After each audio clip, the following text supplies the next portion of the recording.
Today we're going to learn how to pair your iPhone via Bluetooth to your new Taycan. To do so, there are a couple of different ways, one of which is phone and the other is devices. Select the phone icon. On your mobile device, select Settings and Bluetooth. Now select Start Search in the PCM. You'll see your device pop up, select it. On the mobile device, you'll select Pair. Would you like to allow your contacts and favorites to sync? Select Allow. A pop-up will occur.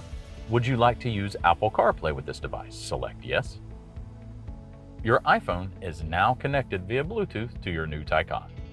Another way to connect your iPhone is through Devices.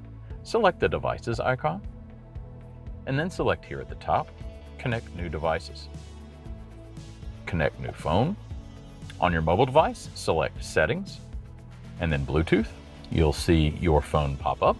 Select the line. You'll receive a request for pairing on your mobile device. Make sure the two codes match up. Select Pair. Would you like to allow favorites to sync? Allow, based on your preferences. On this screen, it will ask if you would like to use Apple CarPlay. Select Yes. Your phone is now connected via Bluetooth to your new Taycan.